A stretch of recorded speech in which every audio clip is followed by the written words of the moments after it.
Assalamualaikum warahmatullahi wabarakatuh. Kami dari WBSI kelas 1C. Di sini saya akan menjelaskan bahaya penggunaan gadget secara berlebihan. Di era globalisasi saat ini, penggunaan gadget memanglah penting, tetapi kita harus ingat bahwa segala sesuatu yang berlebihan tidak baik, termasuk penggunaan gadget pula.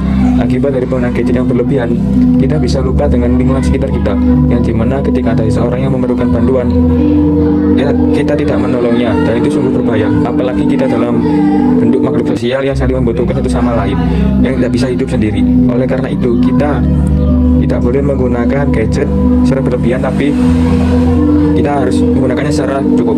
Meskipun begitu, gadget bisa membantu sama manusia dengan cara menggalang dana secara online atau membuat poster tentang kemerdekaan, tentunya yang sekarang marak, yaitu kemerdekaan Palestina.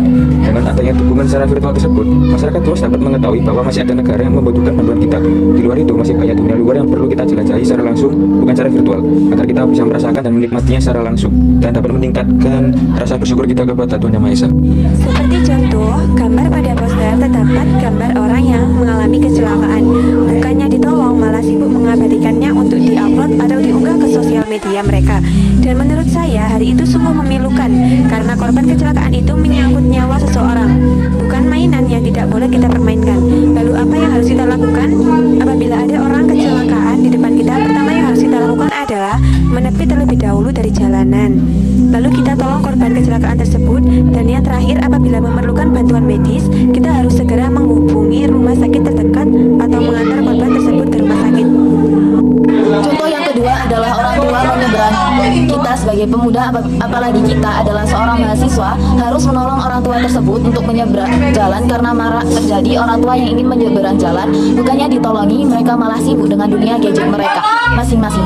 Hal itu sungguh tidak mencerminkan generasi muda yang akan menggantikan generasi tua. Lalu apa yang harus kita lakukan apabila ada orang tua yang sulit dalam menyeberang jalan? Yang kita lakukan adalah bertanya terlebih dahulu, orang tersebut ingin menyeberang jalan atau tidak. Apabila iya, kita tuntun orang tua tersebut menyeberang jalan secara perlahan, dan apabila orang tersebut adalah orang disabilitas yang menggunakan kursi roda, kita harus membantunya dengan mendorong kursinya secara perlahan. Anak kecil lebih memilih bermain dengan gadget daripada teman sebaya. Dan untuk yang terakhir ini merupakan hal yang sangat tragis. Ketika anak kecil yang perlu menjelajah dunia luar dan bermain-main dengan teman sebaya mereka malah sibuk bermain gadget hingga lupa akan kewajiban dan menjadi seorang yang pemalas. Untuk keluar dari zona nyaman tersebut sangat berbahaya apabila mereka tidak mengenal dunia luar. Bagaimana mereka bisa membangkitkan rasa peduli terhadap sesama jika mereka tidak terjun langsung ke tempat kejadian? Dampak yang paling berbahaya adalah mereka kehilangan moral berkomentar di sosial media, seperti tidak mengenal adab kepada manusia. Lalu apa yang harus para generasi muda lakukan untuk mengatasi hal ini? Yang perlu kita lakukan yang pertama adalah melakukan sosialisasi tentang bahaya gadget pada usia muda dan mengembangkan lagi permainan tradisional yang sekiranya membantu mereka dalam mengurangi kecanduan gadget.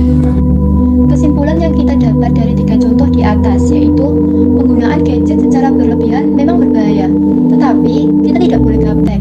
Kita harus mengikuti perkembangan zaman sesuai dengan batasan dan aturan agar kita tidak lupa dengan daratan. Sekian penjelasan dari kelompok kami. Terima kasih. Wassalamualaikum.